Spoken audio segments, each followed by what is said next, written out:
Hello, welcome to my YouTube channel.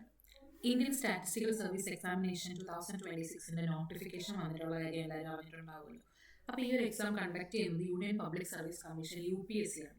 ഈ ഇയറിൽ 19 to 21 June 2026 exam നടക്കുന്നത്. അപ്പോൾ സ്റ്റാറ്റിസ്റ്റിക്സ് PG കഴിഞ്ഞ അല്ലെങ്കിൽ സ്റ്റാറ്റിസ്റ്റിക്സ് ഡിഗ്രി കഴിഞ്ഞ കുട്ടികൾക്ക് ഇന്ത്യൻ ഗവൺമെൻറ് അല്ലെങ്കിൽ സെൻട്രൽ ഗവൺമെൻറ്റിൻ്റെ ഏറ്റവും ഹയസ്റ്റ് പൊസിഷൻ വരെ എത്താൻ പറ്റുന്ന ഒരു ജോബിലോട്ട് എത്താൻ കഴിയുന്ന ഒരു എക്സാമാണ് ഇന്ത്യൻ സ്റ്റാറ്റിസ്റ്റിക്കൽ എക്സാമിനേഷൻ 2026. ഈ ഒരു എക്സാമിനേഷൻ ക്രാക്ക് ചെയ്യുന്നതിലൂടെ ഏറ്റവും ഒരു ഹയസ്റ്റ് പൊസിഷനിലോട്ട് എത്താം, അതായത് ഒരു പീക്ക് ഒരു പ്രൈം ജോബിലോട്ട് എത്താൻ പറ്റുന്ന ഒരു എക്സാമാണ്. അപ്പോൾ എക്സാമിനെ പറ്റി പറയുകയാണെങ്കിൽ ഇതൊരു group A central civil service examination തന്നെയാണ്. സ്റ്റാറ്റിസ്റ്റിക്കൽ ഗവൺമെൻറ് ഓഫീസുകളിലുള്ള സ്റ്റാറ്റിസ്റ്റിക്കൽ റോളുകളിലേക്കുള്ള പോസ്റ്റാണ് ഇതിലോട്ട് എത്തുന്നത്. പിന്നെ technical and advisory support for policy making, അതാണ് ജോബ് റോൾ എന്ന് പറയുന്നത്. അപ്പോൾ നമുക്കിനി എക്സാമിനെ പറ്റി നോക്കാം.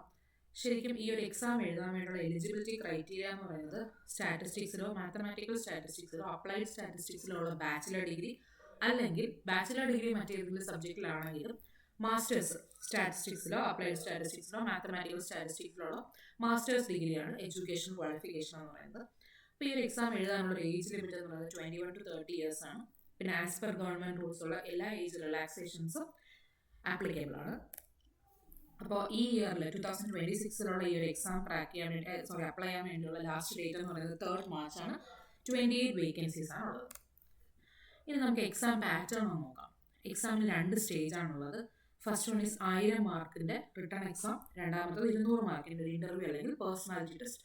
മൊത്തത്തിൽ ഒരു 1200 മാർക്കിൻ്റെ ഒരു എക്സാമാണ് ഈ ഒരു ഇന്ത്യൻ സ്റ്റാറ്റിസ്റ്റിക്കൽ സർവീസ് എക്സാമിനേഷൻ എന്ന് പറയുന്നത്. അപ്പോൾ നോക്കുകയാണെങ്കിൽ 6 പേപ്പറാണ്, 2 ജനറൽ പേപ്പറും 4 സബ്ജക്ട് പേപ്പറും. അപ്പോൾ 2 ജനറൽ പേപ്പർ എന്ന് പറയുന്നത് general English and general studies, 3 മണിക്കൂറുള്ള ഒരു 100 മാർക്കിൻ്റെ പേപ്പറാണ്.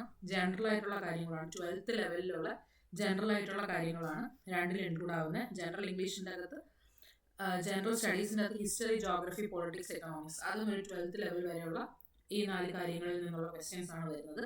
പിന്നുള്ളത് 4 സ്റ്റാറ്റിസ്റ്റിക്കൽ പേപ്പേഴ്സാണ്. ആദ്യത്തെ 2 ഒബ്ജക്റ്റീവ് ആണ്. സ്റ്റാറ്റിസ്റ്റിക്സ് 1 and 2 2 മണിക്കൂറുള്ള 200 മാർക്കിൻ്റെ എക്സാം. പിന്നുള്ളത് സ്റ്റാറ്റിസ്റ്റിക്സ് 3 and 4 അത് ഡിസ്ക്രിപ്റ്റീവ് എക്സാം ആണ്. അതും ഇതുപോലെ 3 മണിക്കൂറുള്ള 200 മാർക്കിൻ്റെ എക്സാമാണ്. ഇത് നമുക്ക് ഓരോ പേപ്പറായിട്ട് നോക്കാം. ജനറൽ ഇംഗ്ലീഷും ജനറൽ സ്റ്റഡീസും ഞാൻ മറ്റൊരു വീഡിയോയിൽ ഡീറ്റെയിൽ ആയിട്ട് പറയാം. ഈ ഒരു വീഡിയോയിൽ സ്റ്റാറ്റിസ്റ്റിക്സ് 1, 2, 3, 4 പറ്റി നമുക്ക് നോക്കാം. അപ്പോൾ സ്റ്റാറ്റിസ്റ്റിക്സ് 1 എന്ന് പറയുന്നത് ഒരു ഒബ്ജക്റ്റീവ് എക്സാം ആണ്. Probability, distribution theory, statistical methods, numerical analysis and computer application, ഈ 5 ടോപ്പിക്കുകളിൽ നിന്ന് വളരെ ഡീറ്റെയിൽ ആയിട്ടുള്ള ഒരു സിലബസ് നോട്ടിഫിക്കേഷൻ്റെ കൂടെ തന്നെയുണ്ട്. അപ്പോൾ ഈ ഒരു ഇത്രയും പോർഷൻ്റെ വളരെ ഡീറ്റെയിൽ ആയിട്ടുള്ള MCQ 200 മാർക്കിനുള്ള MCQ എക്സാമാണ് സ്റ്റാറ്റിസ്റ്റിക്സ് 1 എന്ന് പറയുന്ന പേപ്പർ. അതൊരു 2 മണിക്കൂറുള്ള എക്സാമാണ്, മൾട്ടിപ്പിൾ ചോയ്സ് ആണ്. സ്റ്റാറ്റിസ്റ്റിക്സ് 2 ഒരു മൾട്ടിപ്പിൾ ചോയ്സ് എക്സാമാണ്. ലീനിയർ മോഡൽസ്, സ്റ്റാറ്റിസ്റ്റിക്കൽ ഇൻഫറൻസ്, അതിൻ്റെ എസ്റ്റിമേഷനും ടെസ്റ്റിങ്ങും ഉണ്ട്. പിന്നെ ഒഫീഷ്യൽ സ്റ്റാറ്റിസ്റ്റിക്സ്, ഇത് 3 കൂടെയാണ് സ്റ്റാറ്റിസ്റ്റിക്സ് 2 എന്ന് പറയുന്ന പേപ്പറിൽ വരുന്നത്. അതും ഒരു 200 മാർക്സിൻ്റെ 2 hour ഒബ്ജക്റ്റീവ് എക്സാമാണ്. സ്റ്റാറ്റിസ്റ്റിക്സ് 3 എന്ന് പറയുന്നത് തൊട്ട് വരുന്നത് 2 പേപ്പർ ഡിസ്ക്രിപ്റ്റീവ് പേപ്പേഴ്സാണ്. അപ്പോൾ അതിൻ്റെ അകത്ത് സ്റ്റാറ്റിസ്റ്റിക്സ് 3യുടെ അകത്ത് സാമ്പിളിംഗ് ടെക്നിക്സ് വളരെ ഡീറ്റെയിൽ ആയിട്ട് നമ്മുടെ സാമ്പിളിംഗ് തിയറി എന്ന് പറയുന്ന പേപ്പർ പഠിക്കണം. എക്കണോമെട്രിക്സ്, അപ്ലൈഡ് സ്റ്റാറ്റിസ്റ്റിക്സ്, ഈ 3 പേപ്പറിൻ്റെയും വളരെ ഡീറ്റെയിൽ ആയിട്ടുള്ളൊരു എക്സാമാണ് സ്റ്റാറ്റിസ്റ്റിക്സ് 3 വരുന്നത്. ഓപ്ഷൻ ഉണ്ടാവും. നമുക്കിപ്പോൾ 3 ഒരുവിധം പഠിച്ചു കഴിഞ്ഞാൽ നമുക്ക് എഴുതിയെടുക്കാൻ പറ്റുന്നൊരു പേപ്പർ തന്നെയാണ്. ഡിസ്ക്രിപ്റ്റീവ് ആണ്. സ്റ്റാറ്റിസ്റ്റിക്സ് 4ൻ്റെ അകത്ത് നമുക്ക് ഏതെങ്കിലും 2 പേപ്പർ സെലക്ട് ചെയ്തിട്ട് ഓരോന്നും 100 മാർക്കിന് ഉള്ള ക്വസ്റ്റ്യൻസ് ഉണ്ടാവും. അത് നമ്മൾ ചെയ്യേണ്ടി വരും. അതിൻ്റെ അകത്ത് വരുന്ന ഓപ്ഷൻസ് എന്ന് പറയുന്നത് design of experiments, multivariate analysis, statistical quality control, survival analysis and clinical trial, operations research, demography and പിന്നെ കമ്പ്യൂട്ടിംഗ് വിത്ത് C&R. അപ്പോൾ ഇതിൻ്റെ ഈ ഒരു 7 പേപ്പറിൻ്റെ അകത്തുനിന്നുള്ള ഏതെങ്കിലും 2 പേപ്പർ സെലക്ട് ചെയ്ത് പഠിച്ചാൽ മതി. അതുപോലെ അറ്റൻഡ് ചെയ്താൽ അത് ക്രാക്ക് ആവും. ഇനി നമുക്ക് കഴിഞ്ഞ വർഷത്തിൽ 2025 കട്ട് ഓഫ് ഒന്ന് നോക്കാം. 2025 നമുക്ക് നോക്കുകയാണെങ്കിൽ റിട്ടേൺ എക്സാമിന് ജനറൽ കാറ്റഗറിയിൽ 430 ആയിരുന്നു കട്ട് ഓഫ്, 1430 കട്ട് ഓഫ്. അതുപോലെ EWS, OBC, SC എല്ലാത്തിൻ്റെയും കട്ട് ഓഫ് നമുക്ക് സ്ക്രീനിൽ വിസിബിൾ ആണ്. ഇൻ്റർവ്യൂ കൂടെ ചേർന്ന് ജനറൽ കാറ്റഗറിയിൽ 660 ആയിരുന്നു കട്ട് ഓഫ്. അപ്പോൾ കട്ട് ഓഫിനെ പറ്റി ഒരു ധാരണ ഉണ്ടായി. ഇനി നിങ്ങൾക്ക് ഒരു ഇത് ശരിക്കും 2023 ഓർ 2024 ഫസ്റ്റ് റാങ്ക് കിട്ടിയ ഒരാളുടെ ഡീറ്റെയിൽഡ് മാർക്ക് ഷീറ്റാണ്. ഇത് കണ്ടു കഴിയുമ്പോൾ നമുക്കൊരു ഐഡിയ കിട്ടും എങ്ങനെയാണ് എന്നുള്ളത്. അപ്പോൾ ഇത് നോക്കിക്കഴിഞ്ഞാൽ 669 ആയിരുന്നു അന്നത്തെ ഫസ്റ്റ് റാങ്കിൻ്റെ സ്കോർ. ഇൻ്റർവ്യൂവിന് 133 മാർക്ക്, റിട്ടേൺ എക്സാമിന് 536 ആയിരുന്നു പുള്ളിയുടെ മാർക്ക്. അപ്പോൾ ജനറൽ ഇംഗ്ലീഷിൽ 36, ജനറൽ സ്റ്റഡീസിൽ 29. ശരിക്കും ജനറൽ ഇംഗ്ലീഷും ജനറൽ സ്റ്റഡീസും ഒക്കെ 100 മാർക്സിൻ്റെ പേപ്പറാണ്. അപ്പോഴത്തേക്കും ഒരു 30 മാർക്കൊക്കെ സ്കോർ ചെയ്ത് കഴിഞ്ഞാൽ തന്നെ നമുക്ക് നല്ലൊരു ഇതിലോട്ട് എത്താൻ പറ്റും. ജനറൽ സ്റ്റഡീസിൽ 30 മാർക്ക് എഴുതി എടുക്കുക എന്ന് പറയുന്നത് ഭയങ്കര ഒരു ബുദ്ധിമുട്ട് തന്നെയാണ്. പക്ഷേ നമ്മുടെ സ്റ്റാറ്റിസ്റ്റിക് ബാക്ക്ഗ്രൗണ്ടിൽ അധികം ജനറൽ സ്റ്റഡീസ് അറിഞ്ഞൂടാത്ത ഒരാൾക്ക് ഇച്ചിരി ബുദ്ധിമുട്ട്. പക്ഷേ ഇംഗ്ലീഷ് നമുക്ക് കുറേ ഒക്കെ എഴുതിയെടുക്കാൻ പറ്റും. പ്രിസൈ, കോംപ്രിഹെൻഷൻ കുറച്ച് പ്രാക്ടീസ് ചെയ്ത് കഴിഞ്ഞാൽ എഴുതിയെടുക്കാൻ പറ്റും. ജനറൽ സ്റ്റഡീസ് ഇതിൻ്റെ ഇടയിൽ കൂടെ പഠിക്കുക എന്ന് പറയുന്നത് ഇച്ചിരി പാടാണ്. ശരിക്കും ഈ എക്സാമിൻ്റെ ഒരു പ്രത്യേകത എന്ന് പറഞ്ഞാൽ നമുക്ക് ഒരുപാട് നമ്മൾ MSc ലെവലിൽ കംപ്ലീറ്റ് പോർഷൻ നമ്മൾ ഒരു 2-3 ദിവസം കൊണ്ട് എഴുതി തീർക്കണം പഠിച്ച്. അപ്പോൾ നമ്മൾ അത്രയും പ്രിപ്പയർഡ് ആണെങ്കിൽ മാത്രമേ നമുക്ക് എക്സാം ഫേസ് ചെയ്യാൻ പറ്റൂ. പക്ഷേ ഒരുവിധം MSc കഴിഞ്ഞുകൊണ്ടിരിക്കുന്ന ടൈമിൽ നന്നായിട്ട് പ്രിപ്പയർ ചെയ്ത് കഴിഞ്ഞാൽ, അല്ലെങ്കിൽ MSc കഴിഞ്ഞാൽ സമയമെടുത്ത് കുറച്ചൊരു 6-7 മാസം നന്നായിട്ട് പ്രിപ്പയർ ചെയ്ത് കഴിഞ്ഞാൽ സുഖമായിട്ട് നമുക്ക് ക്രാക്ക് ചെയ്യാൻ പറ്റുന്ന ഒരു എക്സാമാണ്. അപ്പോൾ നോക്കിക്കോ, ജനറൽ സ്റ്റഡീസിന് ഈ ഫസ്റ്റ് റാങ്കിന് 36 മാർക്ക് ഉണ്ടായിരുന്നു, ജനറൽ സ്റ്റഡീസിന് 29 മാർക്ക് ഉണ്ടായിരുന്നു, സ്റ്റാറ്റിസ്റ്റിക്സ് 1ഉം 2ഉം നല്ല മാർക്ക്, 200 മാർക്കിന് 116ഉം 148ഉം ഉണ്ടായിരുന്നു.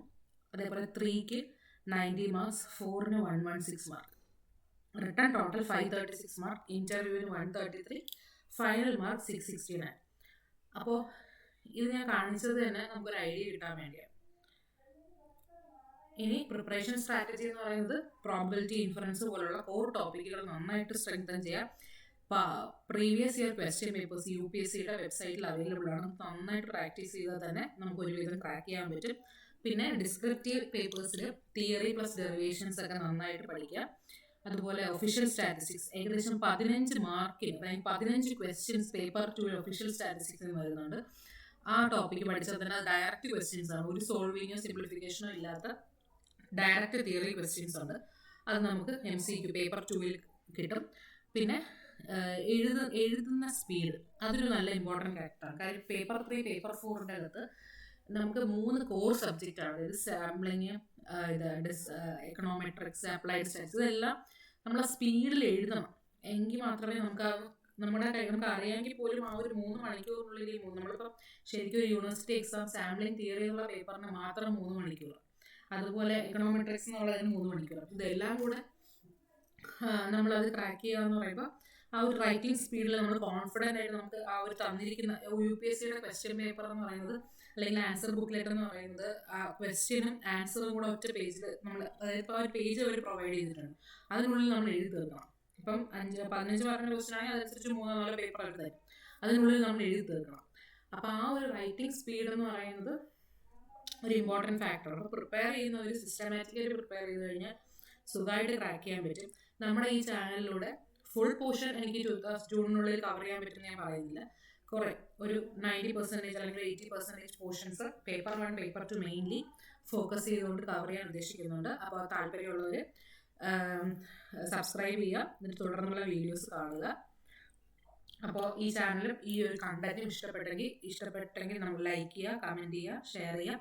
അതുപോലെ തന്നെ ഈ ഒരു എക്സാമിന് പ്രിപ്പയർ ചെയ്യുന്ന MSCക്കാരോ ഡിഗ്രിക്കാരോ ഒക്കെ ഉണ്ടെങ്കിൽ അവർക്ക് അയച്ചു കൊടുക്കുക. പിന്നെ നിങ്ങൾക്ക് എന്തെങ്കിലും ക്വയറീസ് ഈ ഒരു എക്സാമിനെ പറ്റി ഉണ്ടെങ്കിൽ ഇത് കമൻറ്റ് ചെയ്യുക. പിന്നെ ഏതെങ്കിലും ഒരു പെർട്ടിക്കുലർ പോർഷനെ പറ്റിയുള്ള വീഡിയോ ISS ഓറിയൻറ്റഡ് ആയിട്ട് വേണമെങ്കിൽ അതും കമൻറ്റ് ചെയ്യുക. Thank you.